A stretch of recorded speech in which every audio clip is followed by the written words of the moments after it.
Ever since I made my last Arsenal video, Arsenal obliterated Tottenham, dominated Bayern, drew to Chelsea, which is a game we should have won, beat Brentford, lost to Villa and annihilated Club Brugge. The same Club Brugge who beat Villa and drew to Barcelona in the Champions League. They are not a small team. Also, Salah is having beef with Jamie Carragher and Liverpool. Like, damn guys, what did I miss? Arsenal also managed to get 3 centre backs injured during that time frame with Saliba, Gabriel and Mosquera.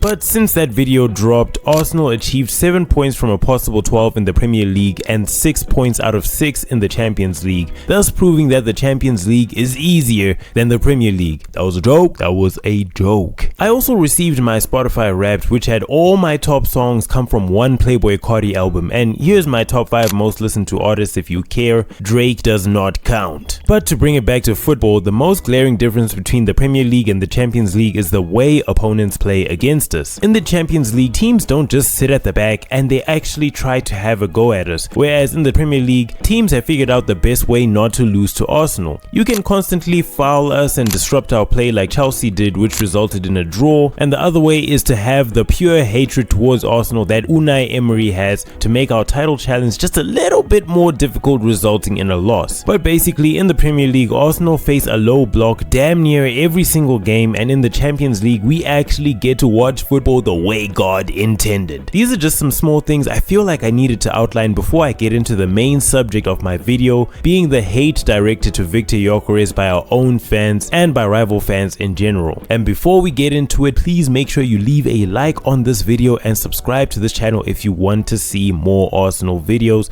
You can also hype up the video, which really helps for the channel's growth. But with that being said, let's take a look at Viktor Gyokeres.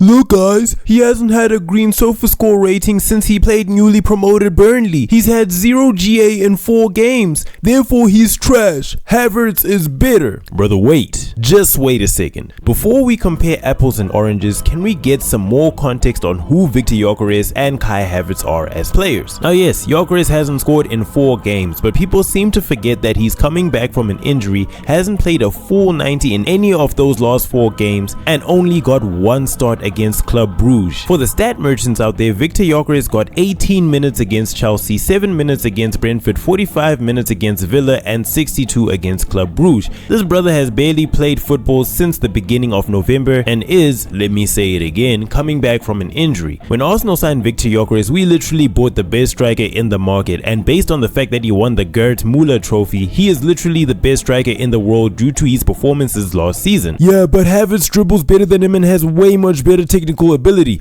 Bro, I'll pay you $10 if you can find a video of Haaland doing step overs and link it in the comments. Has anyone ever seen that brother Haaland doing step overs? Because I haven't. When Arsenal bought Viktor Gyokeres, we bought a player that thrived in a system that played a 3-4-3 and faced barely any low blocks in the Portuguese league. Now he's playing in a 4-3-3, facing low blocks every time he plays. If I were to give an analogy, I would say the way Gyokeres played at Sporting is like playing jazz. There's improvisation, freedom and expression, whereas at Arsenal, against all these low blocks, it's like playing classical music. It requires structure, discipline and precision. You can have the same instruments but you're playing a different genre. He's the same Gyokeres, he's just learning how to play in a different team, and likewise the team is also learning how to play with him. People are so focused on traits which he never possessed, being his technical ability, while completely overlooking the traits he already does possess. He's never been a dribbler or an aesthetic footballer, he's only ever been a goal scorer. So when people are trolling the fact that he's not the best dribbler in our team, I urge you guys to rank where Haaland ranks among the dribblers and technical players in Man City. Now when we talk about Gyokeres' goal scoring ability, which is his predominant trait, and let's be frank, the reason why we bought him, someone could justify him being trash by saying he hasn't scored since Burnley, while other strikers have more goals this season. But let me reiterate to you guys that he's coming back from an injury, has only had 1 start in those 4 games and played an average of 36 minutes across those 4 games. Please, can we be patient for the full 90? As a matter of fact, I urge you guys to rewatch Madueke's second goal against Club Brugge. Notice how both defenders are marking Gyokeres. This frees up Madueke to be able to get that free header at the back post and score. Yes, the left back should have been tracking Madueke, but Gyokeres' presence in the box essentially took 2 defenders away from Madueke, resulting in him getting that free header. But let me tell you guys, the stats don't measure that sort of impact or influence. So if you're a guy who thinks that Gyokeres is only trash, all I have to say to you is these 3 things. Number 1, we bought the best striker in the world. Number 2, he's still learning the team and the team is still learning him. And number 3, he's coming back from an injury, so please be patient. And with that being said, let us now look at Kai Havertz.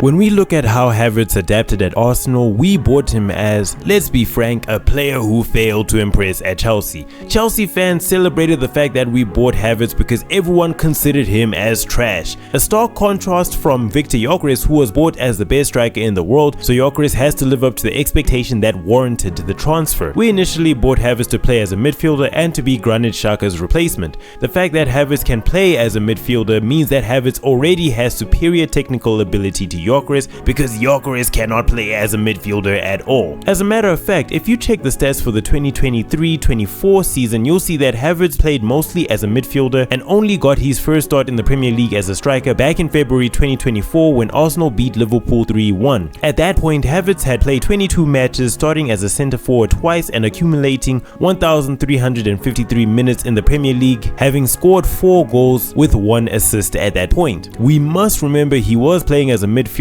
hence the lack of GA, but by that point he had already understood the system after playing over 1,300 minutes in the Premier League before being implemented as a striker for the remainder of that season. Viktor Gyokeres, for comparison, has played 879 minutes, which is 474 less than Havertz, and has scored 4 goals in the Premier League so far. Where you could argue that Havertz is better than Gyokeres is that from February until the end of that season in 2024, he started as a striker 12 times and scored 8 goals while getting 7 assists. 15 GA from 12 starts that season as a striker. He went crazy at the end of the 2024 season in the Premier League. Last season in the Premier League, Havertz scored 7 goals and got 3 assists from 19 games playing as a striker. He had 4 goals in 990 minutes before he got his 5th goal, which is 111 minutes more than Gyokeres in the Premier League currently. One could say that Gyokeres is literally scoring at the same rate as Havertz was last season, but bear in mind that at that point Havertz had already experienced 2 seasons playing for Arteta and played over 2,000 minutes as a striker in the Premier League. So even though under 1,000 minutes, Gyokeres this season has the same amount of goals as Havertz last season, Havertz had already played 1,000 minutes as a striker in the 2023-24 season and 2,600 minutes playing for Arteta that season. This is why I say comparing Havertz and Gyokeres is like comparing apples and oranges. It's not just their playing style, it's the amount of time they had to grow within the system. Havertz had the time to grow into his best form, yet Gyokeres is a new signing that played in a different system who is still learning the dynamics of the team. That 2023-24 season, Arteta told the fans that we would need to be patient with Havertz,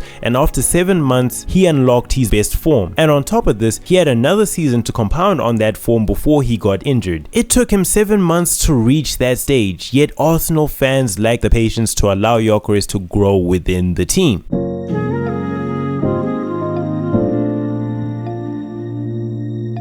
I understand why people prefer Havertz over Gyokeres. Shit, even I do in some regards. Havertz is already a player who understands the system as well as his roles within the team. I also understand why people are impatient with Gyokeres, because we can't afford to give him time to develop when we are literally chasing the league, and our enemies are not gonna give us the time to wait for Gyokeres to become the finished product. He already needs to be that. But I made this video to highlight that Gyokeres isn't doing as badly as everyone on the internet would have you believe. What is interesting right now is that there are 4 players who can play striker right now with Gyokeres, Havertz, Merino, and Jesus. Actually 5 if you want to count Trossard, which makes me wonder how Arteta is going to utilize these players when they are completely fit. Arteta has hinted at playing a somewhat 2-striker system with Havertz as a second striker, but this would sacrifice our creative midfielder because assuming Gyokeres is the number 9 and Zubimendi and Rice are undroppable midfielders in our strongest starting lineup, that would mean the vacant position in midfield would be occupied by either Eze, Odegaard,